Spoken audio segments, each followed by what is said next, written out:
നമസ്കാരം. വാർത്തകളും വിശേഷങ്ങളുമായി സൗത്ത് വിഷൻ മധ്യാഹ്ന വാർത്തയിലേക്ക് സ്വാഗതം. ഇന്നത്തെ പ്രധാന സംഭവ വികാസങ്ങളിലേക്ക്.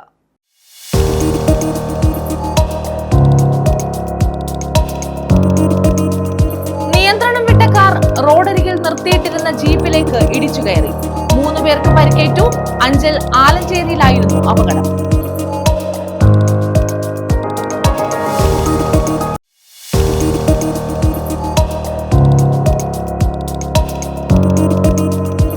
ലോറിയിടിച്ച് വൈദ്യുതി പോസ്റ്റ് തകർന്നു. വൈദ്യുതി ബന്ധം തകരാറിലായി. തേവലക്കര പടിഞ്ഞാറ്റക്കര മണ്ഡപം ജംഗ്ഷന് സമീപമായിരുന്നു അപകടം.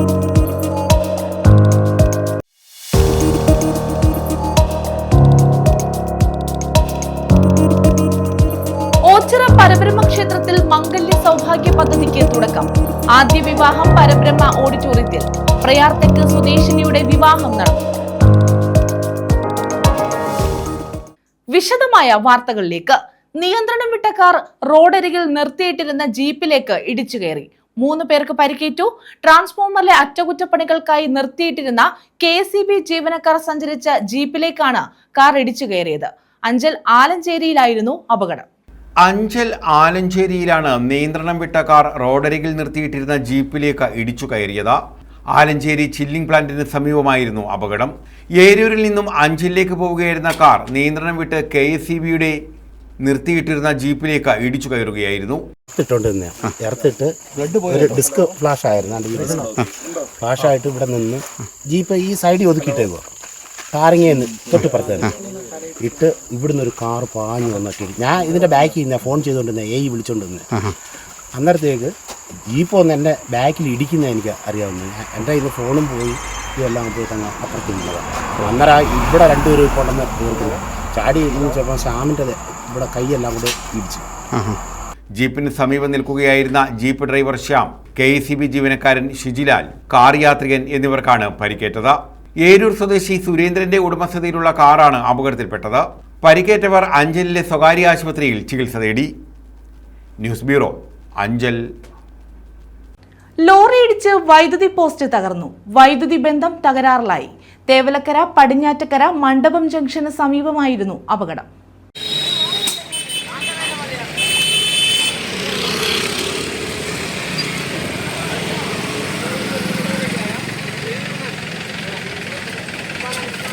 കുറ്റിവട്ടം ചേന്നങ്കര പ്രധാന പാതയിൽ തേവലക്കര പടിഞ്ഞാറ്റക്കര മണ്ഡപം ജംഗ്ഷന് സമീപം ആലയിൽ ഇറക്കത്താണ് നിയന്ത്രണം വിട്ട പാചകവാതക സിലിണ്ടർ കയറ്റുവന്ന ലോറി ഇടിച്ച് വൈദ്യുതി പോസ്റ്റ് തകർന്നത്. ഹൈടെൻഷൻ ലൈൻ കടന്നുപോയ വൈദ്യുതി പോസ്റ്റാണ് പൂർണ്ണമായി തകർന്നത്. മണിക്കൂറുകളോളം വൈദ്യുതിയും ഗതാഗതവും തടസ്സപ്പെട്ടു. നാട്ടുകാരും KCB ഉദ്യോഗസ്ഥരും ചേർന്നാണ് ഗതാഗത നിയന്ത്രണത്തിനും വൈദ്യുതി പുനഃസ്ഥാപിക്കുന്നതിനും നേതൃത്വം നൽകിയത്. News bureau, Chavara. ചെറിയ പെട്ടിക്കുള്ളിൽ ഭദ്രമായി വെച്ച് മോഷ്ടാക്കളെ ഭയന്ന് പുസ്തകത്തിനുള്ളിൽ സൂക്ഷിച്ച സ്വർണ്ണാഭരണങ്ങൾ പുസ്തകങ്ങൾക്കൊപ്പം തൂക്കിവിറ്റു. 6 പവൻ സ്വർണ്ണാഭരണമാണ് ഇങ്ങനെ ആക്രിക്കടയിലെത്തിയത്. ഒടുവിൽ തൊഴിലാളികൾക്കൊപ്പം നടത്തിയ തെരച്ചിലിൽ 5.5 പവൻ സ്വർണം തിരികെ കിട്ടി. 2 ദിവസത്തെ തെരച്ചിലിനൊടുവിലാണ് ആഭരണങ്ങൾ കണ്ടെത്തിയത്. തേവലക്കര പാലക്കൽ വടക്ക് സ്വദേശിനിയുടേതാണ് സ്വർണ്ണാഭരണങ്ങൾ. ആഭരണങ്ങൾ നഷ്ടപ്പെട്ടതു മുതൽ കണ്ടെത്തിയതുവരെയുള്ള സംഭവം ചവറ ബ്യൂറോ പുനരാവിഷ്കരിച്ചു. ദൃശ്യങ്ങളിലേക്ക്. ഏപ്രിൽ 21 ചൊവ്വാഴ്ച വൈകുന്നേരം കുന്നേൽ ജംഗ്ഷനിൽ നിസാറിന്റെ AN ട്രേഡേഴ്സ് ആക്രിക്കടയിലേക്ക് വീട്ടിലെ പഴയ സാധനങ്ങളും പുസ്തകവും ഉൾപ്പെടെ പെട്ടി ഓട്ടോറിക്ഷയിൽ എത്തിച്ചു വിറ്റു. തേവലക്കര പാലക്കൽ വടക്ക് മണ്ണാന്റെ വടക്കതിൽ ഉമ്മർകുട്ടിയാണ് ആക്രി സാധനങ്ങളുമായി കടയിൽ എത്തിയത്. 2 ദിവസം കഴിഞ്ഞ് 23 അന്ന് രാവിലെ വീട്ടുകാർ സ്വർണ്ണാഭരണങ്ങൾ അന്വേഷിച്ചു. എവിടെയാണെന്ന് ഒരു നിശ്ചയമില്ല. ഒടുവിൽ അവർ കണ്ടെത്തി തൂക്കിവിറ്റ പുസ്തകത്തിൽ ഒളിപ്പിച്ച ആഭരണപ്പെട്ടിയിലാണ് സ്വർണമെന്ന്. പിന്നീട് അതിവേഗം ആക്രിക്കടയിലേക്കൊരു യാത്ര. കടകൾ ചെന്നപ്പോഴേക്കും പുസ്തകം ഉൾപ്പെടെയുള്ള സാധനങ്ങൾ മറ്റ് ആക്രികൾക്കൊപ്പം മാറ്റിയിരുന്നു. വീട്ടുകാർ ആകെ വിഷമിച്ചു. തുടർന്ന് തെരച്ചിൽ നടത്താൻ തീരുമാനിച്ചു. അങ്ങനെ വീട്ടുകാരും 5 തൊഴിലാളികളും ആക്രി കൂമ്പാരത്തിൽ വൈകുന്നേരം വരെ തെരച്ചിൽ. അവസാനം പുസ്തകത്തിനിടയിൽ സൂക്ഷിച്ചിരുന്ന പെട്ടിയിൽ നിന്നും താഴെ വീണ കമ്മൽ, വള, മോതിരം എന്നിവ ലഭിച്ചു. ആകെ നഷ്ടപ്പെട്ടതാകട്ടെ 6 പവൻ സ്വർണ്ണാഭരണങ്ങളാണ്. തൊട്ടടുത്ത ദിവസം 24-ാം തീയതിയും തെരച്ചിൽ തുടർന്നു. പെട്ടിക്കുള്ളിൽ നിന്ന് മാലയും കണ്ടെത്തി. 6 പവൻ സ്വർണ്ണാഭരണത്തിൽ ആകെ തിരികെ കിട്ടിയത് 5.5 പവൻ. 4 ഗ്രാം ആഭരണങ്ങൾ കണ്ടെത്താനായില്ല.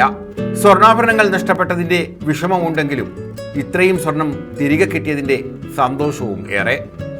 ഒടുവിൽ സ്വർണ്ണാഭരണങ്ങൾ കടയുടമ നിസാർ തെക്കുംഭാഗം പോലീസ് സ്റ്റേഷനിൽ വെച്ച് ഉമ്മർകുട്ടിയുടെ ഭാര്യ MS അനിതയ്ക്ക് കൈമാറുകയും ചെയ്തു. ഇതോടെയാണ് 2 ദിവസം നീണ്ടുനിന്ന അന്വേഷണത്തിന്റെ ഒപ്പം ടെൻഷന്റെ അവസാനമായത്. 21-ാം തീയതി വൈകുന്നേരം 6 മണിയായപ്പോൾ ഒരു വാഷിംഗ് മെഷീനും ചിരട്ടയും ഈ പുസ്തകം എല്ലാം കൂടെ ഒരു ആപ്പയ്ക്കകത്ത് ഈ പാർട്ടി ഇവിടെ കൊണ്ടുവന്നതാണ്. വീടും തന്നെ കൊണ്ടുവന്നത്. അന്നേരം ഈ ഒരു കവറിനകത്ത് പുസ്തകത്തിൻ്റെ കൂടെ സ്വർണ്ണം ഉണ്ടായിരുന്നെന്ന് അവർ പറഞ്ഞത്. അങ്ങനെ കൊണ്ടുവന്ന് നമ്മൾ തൂക്കി ഇവിടെ ഇട്ട് 22-ാം തീയതി 23-ാം തീയതി 11 മണിയായപ്പോൾ അവർ വരുന്നത് സ്വർണം മോഷ്ടം പോയെന്നും പറഞ്ഞു. സ്വർണം കാണാനില്ലെന്നും പറഞ്ഞ് അവർ വരുന്നത്. അങ്ങനെ നമ്മളിവിടെ മൊത്തം ചെക്ക് ചെയ്ത് അങ്ങനെ ഒരു 11-12 മണിയായപ്പോഴത്തേക്ക് വളയും മോതിരവും കമ്മലും കിട്ടി. കമ്മലിൻ്റെ ഒരു ആനയും കിട്ടി. പിന്നെ മാല കിട്ടാനുണ്ടായിരുന്നു. വള കിട്ടി. വെള്ളിയാഴ്ച വൈകുന്നേരം ആയപ്പോഴത്തേക്ക് മാലയും കിട്ടി. അവരുടെ ഈ 6 പവൻ്റെ സ്വർണ്ണത്തിനകത്തുണ്ടായിരുന്നു. അതെല്ലാം മൊത്തം കിട്ടി അവരുടെ. അങ്ങനെ പിന്നെ തെക്കുമ്പം പോലീസ് സ്റ്റേഷനിൽ വെച്ച് അവർക്ക് അത് കൈമാറി. അവർക്ക് വളരെ സന്തോഷമായി. അവർ കള്ളന്മാരെ പേടിച്ചതിനകത്ത് വെച്ചതാണ്. അവരെവിടെ ടൂർ പോയപ്പോൾ കള്ളന്മാരെ പേടിച്ചതിനകത്ത് വെച്ചിരുന്നതായിരുന്നു. അവരത് മറന്നുപോയതാണ്. വെച്ചിട്ട് കുറേ ദിവസമായി അവർ മറന്നുപോയതാണ്. അവരെവിടെ ഒരു പരിപാടിക്ക് പോകാനായിട്ട് ഒരുങ്ങിയിട്ട് വളയിടാനായിട്ട് നോക്കുമ്പോഴാണ് അവർക്ക് നഷ്ടപ്പെട്ടെന്നുള്ളത് അറിയുന്നത്. 3 ദിവസം കഴിഞ്ഞാണ് ഇത് അറിയുന്നത്. ഇവിടെ തന്നിട്ട് 3 ദിവസം കഴിഞ്ഞാണ് അറിയുന്നത്. അങ്ങനെ അവരോടി ഇവിടെ വന്നു. ഭാര്യയും ഭർത്താവോട് ഓടി വന്ന് കാര്യം പറഞ്ഞു. നമ്മുടെ കയ്യിൽ നമ്മൾ അന്നേരം ഇവിടുത്തെ ഒരു 5 ജോലിക്കാരെ വിട്ട് അങ്ങോട്ട് അവരുടെ സാന്നിധ്യത്തിൽ ഇത് നോക്കി. അങ്ങനെ അവിടെ മണ്ണിനകത്ത് ഈ വളയും കമ്മലും മോതിരവും കിട്ടി. പിന്നെ മാലയെന്ന് വെച്ചാൽ സ്വർണ്ണമെന്ന് അറിയത്തില്ല, ഒരു മണിമാല പോലുള്ള സാധനം അവർ ചെയ്യിപ്പിച്ചായിരുന്നത്. അത് പിന്നെ പ്ലാസ്റ്റിക്കിൻ്റെ അങ്ങ് വേഷനോട് തട്ടി തള്ളിയപ്പോഴത്തേക്ക് ആ വേഷനാണ് പിന്നെ നുള്ളി പറിക്കുമ്പോൾ എടുക്കുന്നത്.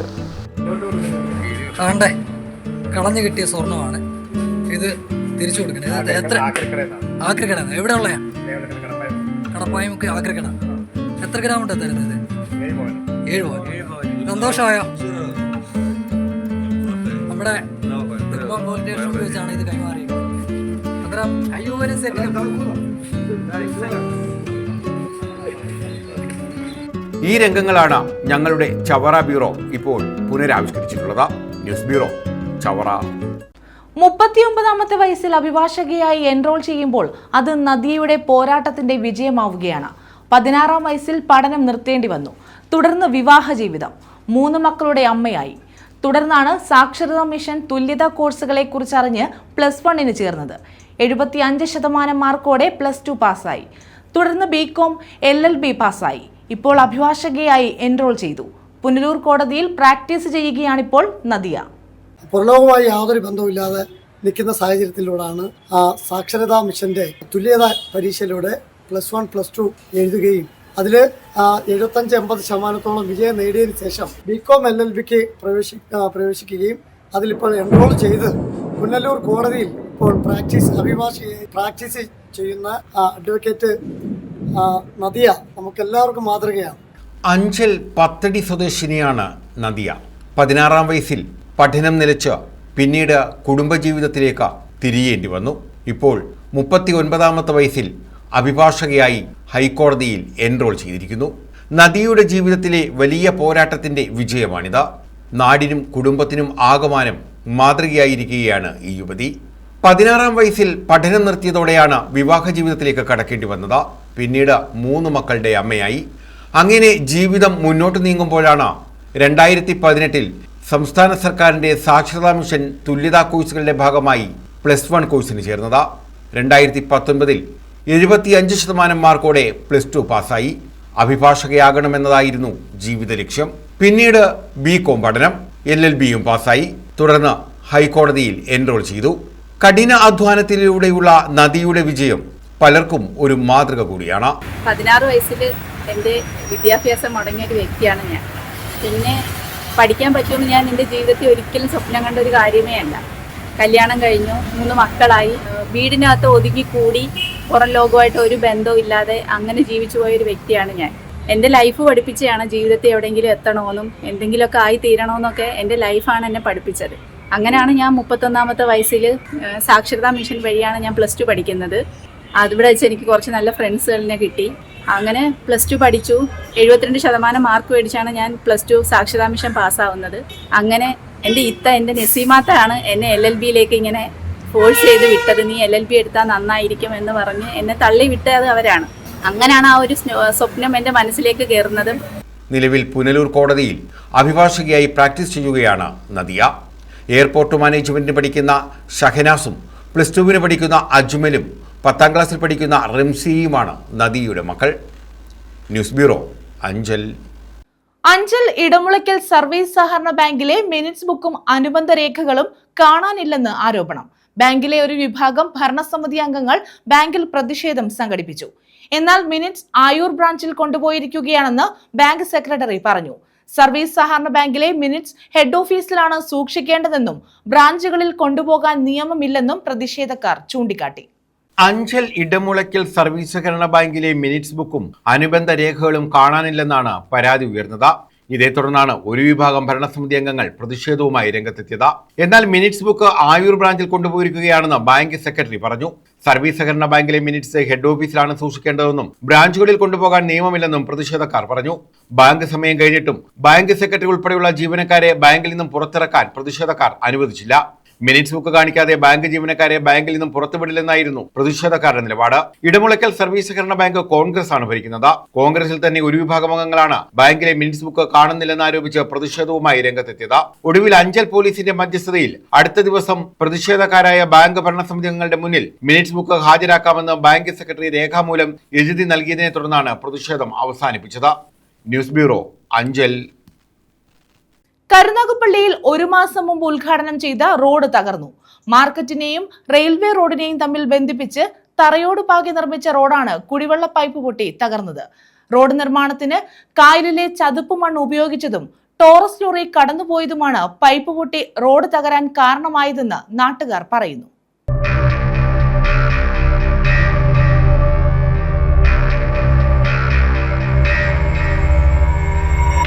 കരുനാഗപ്പള്ളിയിൽ 1 മാസം മുമ്പ് കൊട്ടിഘോഷിച്ച് ഉദ്ഘാടനം ചെയ്ത റോഡാണ് തകർന്നത്. കരുനാഗപ്പള്ളി മാർക്കറ്റിനെയും റെയിൽവേ റോഡിനെയും തമ്മിൽ ബന്ധിപ്പിക്കുന്ന റോഡാണ് തകർച്ച നേരിടുന്നത്. കുടിവെള്ള പൈപ്പ് പൊട്ടി ജലം പാഴായാണ് റോഡ് തകർച്ച നേരിടുന്നത്. റോഡ് നിർമ്മിച്ചപ്പോൾ സമീപത്തെ കായലിൽ നിന്ന് ചതുപ്പ് നിറഞ്ഞ മണ്ണ് ഉപയോഗിക്കുകയും ഇതിലൂടെ ടോറസ് ലോറി കടന്നുപോയതുമാണ് പൈപ്പ് പൊട്ടാൻ കാരണമായത്. ഈ റോഡ് ഇത്രയും കുളമായി, പൈപ്പെല്ലാം പൊട്ടിപ്പോകും, നിങ്ങൾ കുറേശ്ശെ മണ്ണെ കൊണ്ടുപോകാം. ഞാൻ അന്ന് പറഞ്ഞതാ. 2 ലോഡ് പോയപ്പോൾ ഞാൻ പറഞ്ഞു ഇത് കൊണ്ടുപോകരുത്, റോഡിന് പൈപ്പിന് കുടിവെള്ളത്തിൻ്റെ പൈപ്പാണ്, അത് ഒരുപാട് പ്രാവശ്യം പൊട്ടി വീണ്ടും ഇനി പൊട്ടും, അവിടെ എല്ലാം ഇടിഞ്ഞ് തകർന്നിരിക്കുക. ഇന്നലെ ഞാൻ പറഞ്ഞു കൊണ്ടുവരുന്നത് പോന്നോളൂ, അപ്പുറത്ത് വരെ പോന്നോളൂ എന്ന് അയാൾ പറഞ്ഞേച്ച്. ഞാൻ പിന്നെ ഉടനെ ശ്രീവിദ്യ വിളിച്ചിട്ട് പറഞ്ഞു നമ്മൾ അതിൻ്റെ പ്രധാന ആൾക്കാർ ആരെങ്കിലും വിളിച്ച് പറയട്ടെ, അന്നേരം അതിൻ്റെ കാര്യങ്ങൾ അവർ ചെയ്യട്ടെ. നമ്മൾ പറയുമ്പോൾ വേറെ ചീപ്പ് വിലയാണ്. പൈപ്പ് പൊട്ടി വെള്ളം റോഡിൽ നിരുന്നതോടെ റോഡിന്റെ തകർച്ചയ്ക്കും ആക്കം കൂടി. ദിവസങ്ങൾക്ക് മുമ്പാണ് ഇത് സംഭവിച്ചതെങ്കിലും നവീകരണം നടത്താൻ ബന്ധപ്പെട്ടവർ തയ്യാറായിട്ടില്ല. അപകടം ഒഴിവാക്കാനായി ഇപ്പോൾ ചുവന്ന കൊടി നാട്ടിയിരിക്കുകയാണ്. കുണ്ടും കുഴിയും നിറഞ്ഞ റോഡ് കായലിൽ നിന്നുള്ള ചതുപ്പ് മണ്ണ് ഉപയോഗിച്ചാണ് നവീകരിച്ചത്. തുടർന്ന് ഇതിനു മുകളിൽ തറയോട് പാവുകയായിരുന്നു. മുഖ്യമന്ത്രിയുടെ തദ്ദേശ റോഡ് പുനരുദ്ധാരണ പദ്ധതി പ്രകാരമാണ് കരുനാഗപ്പള്ളി നഗരസഭയിൽ മാർക്കറ്റ് വള്ളക്കടവ് കോടതി റോഡ് നിർമ്മിച്ചത്. 27,63,000 രൂപയായിരുന്നു ആടങ്കൽ തുക. 394.6 മീറ്റർ നീളമുള്ള റോഡാണ് തകർച്ച നേരിടുന്നത്. 10 ടൺ ഭാരം മാത്രമുള്ള വാഹനങ്ങളെ റോഡിൽ കയറ്റാവൂ എന്ന് ബോർഡ് സ്ഥാപിച്ചിട്ടുണ്ട്. എന്നാൽ ഇതിന് വിരുദ്ധമായി 10 ടണ്ണിന് മുകളിൽ ഭാരമുള്ള വാഹനങ്ങൾ ഇതുവഴി കടന്നു പോകുന്നുമുണ്ട്. ഇത് നിയന്ത്രിക്കാൻ ബന്ധപ്പെട്ടവർ നടപടി സ്വീകരിച്ചിട്ടുമില്ല. News bureau, Karunagappally. സാംസ്കാരിക സായാഹ്നവും പുസ്തക പ്രകാശനവും സംഘടിപ്പിച്ചു. കരുനാഗപ്പള്ളി താലൂക്ക് ലൈബ്രറി കൗൺസിൽ നടത്തിയ വിഷൻ 2026 ഭാഗമായാണ് സാംസ്കാരിക സായാഹ്നവും പുസ്തക പ്രകാശനവും നടത്തിയത്. ഗാനമാലിക, സംവാദം, അക്ഷരനൃത്തം എന്നിവയും ഇതോടനുബന്ധിച്ച് നടന്നു. Karunagappally taluk library council vision 2026 ഭാഗമായാണ് സാംസ്കാരിക സായാഹ്നവും പുസ്തക പ്രകാശനവും നടത്തിയത്. മധുസൂദനൻ നായരുടെ അഗസ്ത്യ ഹൃദയം എന്ന കവിതയിലെ വരിയാണത്. ആ വരി അങ്ങനെ ചൂസ് ചെയ്തത് എന്തുകൊണ്ടാണ് എന്ന് പലരും എന്നോട് ചോദിച്ചു. ഞാൻ പോയിടത്തെല്ലാം നീർക്കിളികൾ ഉണ്ടായിരുന്നോ എന്ന ചോദ്യവും ഉണ്ടായി. ഞാൻ പോയ ചിലയിടങ്ങളിലെല്ലാം നീർക്കിളികളുടെ സാന്നിധ്യം ഉണ്ടായിരുന്നു എന്നതിനപ്പുറം ആ കവിത മുന്നോട്ട് വയ്ക്കുന്ന സന്ദേശം എന്ന് പറയുന്നത് നമ്മുടെ ശരീരം ആതുരമായി പോകുന്ന ഒരു സമയത്ത് അതിന്റെ സഞ്ജീവിനി തേടി അല്ലെങ്കിൽ സ്വാസ്ഥ്യം തേടി അഗസ്ത്യമല കയറുന്നതായിട്ടാണ് ആ കവിതയിൽ പറയുന്നത്. അങ്ങനെ ശരീരം ആതുരപ്പെട്ടു പോയപ്പോഴാണ് ആ കവിതയിൽ അഗസ്ത്യമല കയറിയത് എന്ന് പറയുമ്പോൾ, എന്നെ സംബന്ധിച്ച് വ്യക്തിപരമായി പറയുമ്പോൾ എൻ്റെ മനസ്സിന് ഉണ്ടായ ചില അസ്വാസ്ഥ്യങ്ങൾ, മുറിവുകൾ ഒക്കെ ഉണക്കാൻ വേണ്ടിയിട്ടാണ് ഞാൻ എൻ്റെ യാത്രകളൊക്കെയും അത്തരത്തിൽ സഞ്ജീവിനി തേടിയുള്ള യാത്രകളായിരുന്നു വാസ്തവത്തിൽ നടത്തിയത് എന്ന് തന്നെ പറയേണ്ടി വരും. കരുനാഗപ്പള്ളി ബോയ്സ് ഹയർ സെക്കൻഡറി സ്കൂളിലെ ജീവതാളം വേദിയിൽ ഗാനമാലികയോടുകൂടിയാണ് പരിപാടികൾ ആരംഭിച്ചത്.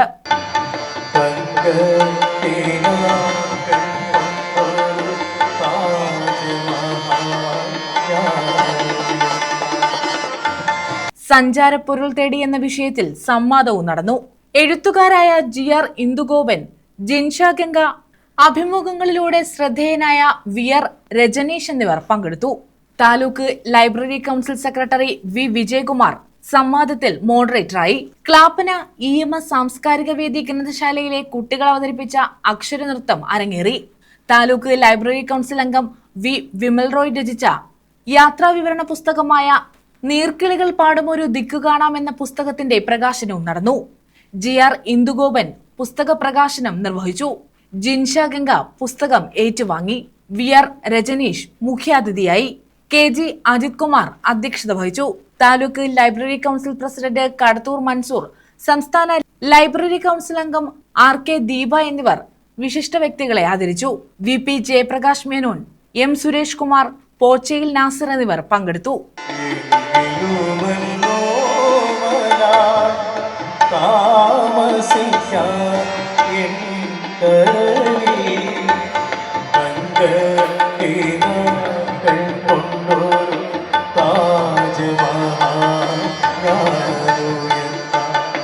News bureau, Karunagappally. കുന്നത്തൂർ ശൂരനാട് തെക്ക് ഗ്രാമപഞ്ചായത്തുകളിലെ വിവിധ വാർഡുകളിൽ കുടിവെള്ളക്ഷാമം രൂക്ഷം. ഇഞ്ചക്കാട് വടക്ക്, ഇഞ്ചക്കാട് തെക്ക്, തൃക്കുന്നപ്പുഴ തെക്ക്, വടക്ക് എന്നിവിടങ്ങളിലാണ് കുടിവെള്ളക്ഷാമം രൂക്ഷമായുള്ളത്. കുടിവെള്ള പ്രശ്നത്തിന് പരിഹാരം കാണണമെന്നാവശ്യപ്പെട്ട് LDF അംഗങ്ങൾ KIP കരുനാഗപ്പള്ളി അസിസ്റ്റന്റ് എക്സിക്യൂട്ടീവ് എഞ്ചിനീയറെ ഉപരോധിച്ചു. കുന്നത്തൂർ ശൂരനാട് തെക്ക് ഗ്രാമപഞ്ചായത്തുകളിലെ വിവിധ വാർഡുകളിലാണ് കുടിവെള്ളക്ഷാമം രൂക്ഷമായിട്ടുള്ളത്. ഇഞ്ചക്കാട് വടക്ക്, ഇഞ്ചക്കാട് തെക്ക്, തൃക്കുന്നപ്പുഴ തെക്ക്, വടക്ക് എന്നിവിടങ്ങളിലാണ് കുടിവെള്ളക്ഷാമം രൂക്ഷമായി നിലനിൽക്കുന്നത്. കുടിവെള്ളക്ഷാമത്തിന് കനാൽ വെള്ളം തുറന്നുവിട്ടാൽ ഒരു പരിധിവരെ പ്രശ്നപരിഹാരമുണ്ടാകും. എന്നാൽ കനാൽ തുറന്നുവിടുന്നത് അനിശ്ചിതമായി വൈകുകയാണ്. കനാലിൽ വെള്ളമെത്തിയാൽ കിണറുകളിലും വെള്ളമെത്തും. കൃഷിക്ക് ഉപയോഗിക്കാനും കഴിയും. കുടിവെള്ള പ്രശ്നത്തിന് അടിയന്തര പരിഹാരം ആവശ്യപ്പെട്ട് LDF അംഗങ്ങൾ KIP കരുനാഗപ്പള്ളി അസിസ്റ്റന്റ് എക്സിക്യൂട്ടീവ് എഞ്ചിനീയറെ ഉപരോധിച്ചു. ശൂരനാട് തെക്ക് ഗ്രാമപഞ്ചായത്തിലെ LDF അംഗങ്ങളായ P പുഷ്പകുമാരി, അനന്തുരാജ, സുനിത പ്രസാദ്, പ്രസന്നൻ എന്നിവരുടെ നേതൃത്വത്തിലായിരുന്നു ഉപരോധം. ബുധനാഴ്ച രാവിലെ മുതൽ പ്രദേശത്ത് വെള്ളമെത്തിക്കാമെന്ന അസിസ്റ്റന്റ് എക്സിക്യൂട്ടീവ് എഞ്ചിനീയറുടെ ഉറപ്പിലാണ് സമരം അവസാനിപ്പിച്ചത്. കുടിവെള്ളം എത്തിക്കാൻ കഴിഞ്ഞില്ലെങ്കിൽ പ്രക്ഷോഭം കൂടുതൽ ശക്തമാക്കുമെന്ന് LDF അംഗങ്ങൾ പറഞ്ഞു. News bureau, Sasthamcotta. NGO association Kollam ജില്ലാ സമ്മേളനം നടന്നു. കുണ്ടറയിലാണ് സമ്മേളനം നടത്തിയത്. PC വിഷ്ണുനാഥ് MLA ഉദ്ഘാടനം ചെയ്തു. NGO അസോസിയേഷൻ കൊല്ലം ജില്ലാ സമ്മേളനമാണ് കുണ്ടറയിൽ നടത്തിയത്. സമ്മേളനത്തിന്റെ ഉദ്ഘാടനം PC വിഷ്ണുനാഥ് MLA നിർവഹിച്ചു. കേരള അസോസിയേഷൻ ശ്രീ പറഞ്ഞതുപോലെ ഈ 10 വർഷത്തെ ഇടത് ഭരണത്തിന്റെ ഏറ്റവും വലിയ കെടുതികൾ അനുഭവിച്ച ഒരു വിഭാഗം NGO അസോസിയേഷന്റെ നേതാക്കന്മാരും പ്രവർത്തകരുമാണ്. ഞാൻ നിങ്ങളെ അഭിവാദ്യം ചെയ്യുക. ഇത്രയേറെ കൊടിയ പീഡനങ്ങൾ ഉണ്ടായിട്ടും ഈ അസോസിയേഷന്റെ പതാക ഉയർത്തിപ്പിടിക്കുവാൻ നിങ്ങൾ കാണിച്ച ആത്മാർത്ഥതയെ ഒരു കാരണവശാലും ഞങ്ങൾ മറക്കില്ല. ഉല്ലാസത്തിന്റെ വാക്കുകളിൽ ഭരണം കിട്ടുമ്പോൾ ഇനി വേറെ ആളുകളൊക്കെ വരും, അപ്പോൾ കഷ്ടപ്പെട്ടവരെ മറക്കരുത് എന്ന ധ്വനി ഉണ്ടായിരുന്നു. അത് ഞങ്ങളാരും മറക്കില്ല എന്നുള്ള കാര്യം ഈ അവസരത്തിൽ നിങ്ങളെ ഓർമ്മപ്പെടുത്താൻ എൻ്റെ ആദ്യ അവസരത്തിൽ വിനിയോഗിക്കുന്നു. NGO അസോസിയേഷൻ ജില്ലാ പ്രസിഡന്റ് S ഉല്ലാസ് അധ്യക്ഷത വഹിച്ചു. കഴിഞ്ഞ 10 വർഷത്തെ സ്ഥലം മാറ്റത്തിന്റെ മറ്റേതെല്ലാം തരത്തിൽ പീഡിപ്പിക്കാമോ ആ തരത്തിലുള്ള പീഡനങ്ങളൊക്കെ ഏറ്റുവാങ്ങി ഈ മൂവർണ്ണക്കൊടിയുടെ കീഴിൽ മാത്രം ഉറച്ചിരിക്കുന്ന ആളുകളെ മാത്രമാണ് ഈ സമ്മേളനം എന്ന പ്രതിനിധികളായി ഇവിടെ നിശ്ചയിച്ചിട്ടുള്ളത്. തീർച്ചയായും ശ്രീ PC വിഷ്ണുനാഥ് MLA അദ്ദേഹത്തെ കുറിച്ച് നേരത്തെ പറഞ്ഞ് ഞാൻ ആവർത്തിക്കുന്നില്ല. നമ്മുടെയൊക്കെ സിവിൽ സർവീസിന്റെ വിഷയങ്ങൾ ഇത്രയധികം നന്നായി പഠിക്കുകയും ഇത്രത്തോളം നന്നായി നിയമസഭയിൽ അവതരിപ്പിക്കുകയും ചെയ്യുന്ന MLA കേരള ചരിത്രത്തിലുണ്ടായിട്ടില്ല എന്ന് പറയേണ്ടി വരും. ആർ ധനോജ് കുമാർ, KPCC രാഷ്ട്രീയകാര്യ സമിതി അംഗം ബിന്ദു കൃഷ്ണ, UDF ജില്ലാ chairman KC Rajan, KPCC general സെക്രട്ടറിമാരായ A ഷാനവാസ് ഖാൻ, സൂരജ് രവി, അസോസിയേഷൻ സംസ്ഥാന സെക്രട്ടറിമാരായ C അനിൽ ബാബു, J ശുഭ, മുൻ സംസ്ഥാന സെക്രട്ടറി J സുനിൽ ജോസ്, അർത്തിയിൽ Sameer, B Anilkumar, Faisal Kulappadam, KRB Sahajan, K Baburajan, Raju D Panicker, AL Nizamuddin തുടങ്ങിയവർ പങ്കെടുത്തു. പ്രതിനിധി സമ്മേളനത്തിന്റെ ഉദ്ഘാടനം സംസ്ഥാന പ്രസിഡന്റ് AM ജാഫർ ഖാൻ നിർവഹിച്ചു. News bureau, Kundara. വൈദ്യുതി മുടങ്ങുന്നതിനെതിരെ പ്രതിഷേധം. BJP തേവലക്കര പഞ്ചായത്ത് സമിതിയുടെ നേതൃത്വത്തിലാണ് പ്രതിഷേധം സംഘടിപ്പിച്ചത്.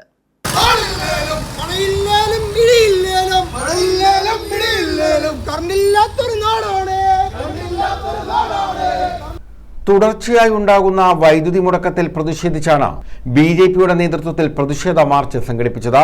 പ്രദേശത്തെ ഇരുട്ടിലാക്കുന്ന KSEBയുടെ നിലപാടിൽ പ്രതിഷേധിച്ച BJP തേവലക്കര പഞ്ചായത്ത് സമിതിയുടെ നേതൃത്വത്തിലായിരുന്നു പ്രതിഷേധം. പ്രതിഷേധ മാർച്ച് BJP പന്മന മണ്ഡലം പ്രസിഡന്റ് സജിക്കുട്ടൻ ഉദ്ഘാടനം ചെയ്തു. ഈ ഉദ്യോഗസ്ഥർ പോലും ഹിന്ദുക്കളുടെ ആചാരങ്ങൾക്ക് നേരെ മറ്റ് ജാതിയിലുള്ളവരെ കൊണ്ട് ഹിന്ദുക്കളുടെ ഉത്സവങ്ങൾക്ക് എതിരായിട്ട് ചിന്തിപ്പിക്കുവാൻ വേണ്ടിയിട്ടുള്ള പ്രവർത്തനമാണോ നടത്തുന്നതെന്ന് ഏതെങ്കിലും ഒരു സാധാരണക്കാരൻ ചിന്തിച്ചാൽ കുറ്റം പറയാൻ പറ്റാത്ത രീതിയിലുള്ള പ്രവർത്തനമാണ് ഇലക്ട്രിസിറ്റി ബോർഡിന്റെ ജീവനക്കാരുടെ ഭാഗത്തു നിന്നും ഇന്നുണ്ടായിക്കൊണ്ടിരിക്കുന്നത്. നമുക്കറിയാം, കേരളത്തിലെ ഒട്ടുമുക്കാൽ പ്രദേശത്തും ഇന്ന് അപ്രഖ്യാപിതമായിട്ട് പവർ കട്ട് നടന്നുകൊണ്ടിരിക്കുക. പവർ കട്ട് വന്നാൽ നമുക്ക് കുഴപ്പമില്ല. നമുക്കറിയാം, ഏതെങ്കിലും ഒരു നിശ്ചിത സമയത്തായിരിക്കും പവർ കട്ട്. ദിനേശ് വേണു, അഖിൽ സോമൻ തുടങ്ങിയവർ നേതൃത്വം നൽകി. News bureau, Chavara. പ്രധാന വാർത്തകൾ വീണ്ടും.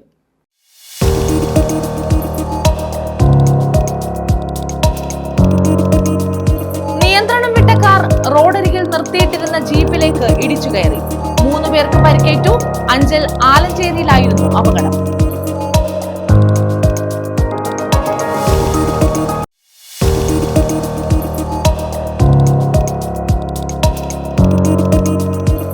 ലോറിയിടിച്ച് വൈദ്യുതി പോസ്റ്റ് തകർന്നു. വൈദ്യുതി ബന്ധം തകരാറിലായി. തേവലക്കര പടിഞ്ഞാറ്റക്കര മണ്ഡപം ജംഗ്ഷന് സമീപമായിരുന്നു അപകടം.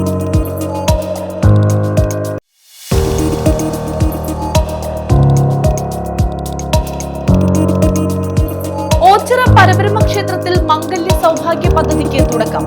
ആദ്യ വിവാഹം പരബ്രഹ്മ ഓഡിറ്റോറിയത്തിൽ. പ്രയാർതെക്ക് സ്വദേശിനിയുടെ വിവാഹം നടന്നു. ഈ വാർത്താ ബുള്ളറ്റിൻ പൂർണ്ണമാകുന്നു. നമസ്കാരം.